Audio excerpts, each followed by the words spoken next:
কল্পনা করুন এমন এক কারাগার যেখানে ঢোকার পর বাইরের পৃথিবী আপনার নামটাও ভুলে যায়।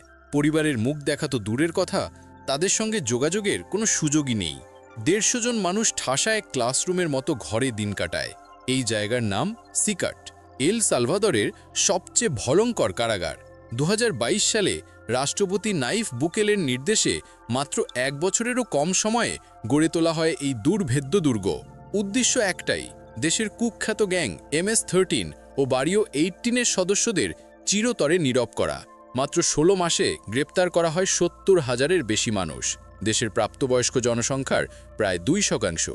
৪১০ একর জুড়ে নির্মিত এই কারাগার ৮টি মডিউলে ভাগ করা।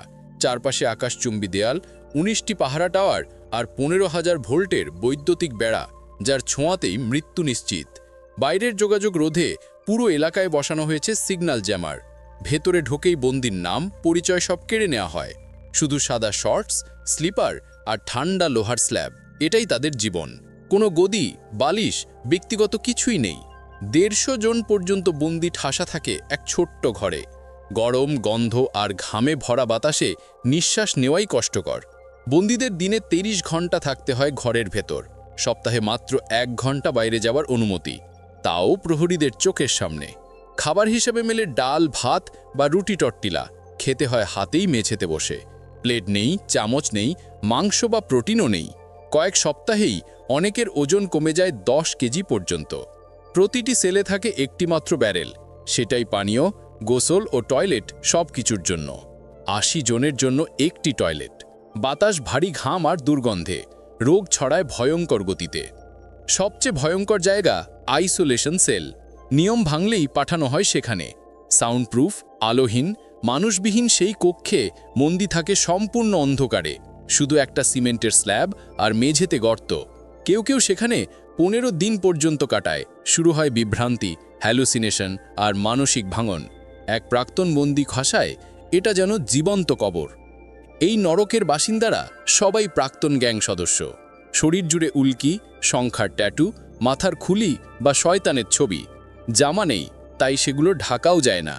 বুকেলে চান তারা যেন প্রতিদিন নিজেদের অতীতের মুখোমুখি হয়। একজন গ্যাং লিডার সাইকো এক সাক্ষাৎকারে বলেছিল, রাস্তার জীবনে আমরা রাজা ছিলাম, কিন্তু এখানে আমরা ছায়া, যাদের নাম কেউ মনে রাখে না। তার সবচেয়ে বড় ভয় কি? আগামীকাল সকালে জেগে ওঠা, কারণ কালও আজকের মতোই হবে। তবু প্রশ্ন থেকে যায়, এত নির্মমতার পরও কি সিকাট কাজ করছে? উত্তর হলো হ্যাঁ।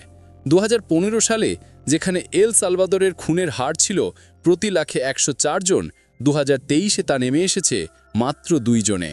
রাস্তায় ফিরে এসেছে শান্তি, শিশুরা আবার খেলছে, ব্যবসা বাড়ছে। কিন্তু এই শান্তির মূল্য হাজারো মানুষ বন্দী সেই নরকের অন্ধকারে, যেখানে সময় থেমে আছে আর পৃথিবী ভুলে গেছে তাদের নাম। ভিডিওটা ভালো লেগে থাকে তাহলে ভিডিওটা লাইক দাও, কমেন্টে জানাও কোন অংশটা তোমাকে সবচেয়ে অবাক করেছে। আর চ্যানেলটা সাবস্ক্রাইব করে রাখো, কারণ পরের বার আসছে আরও এক অবিশ্বাস্য গল্প।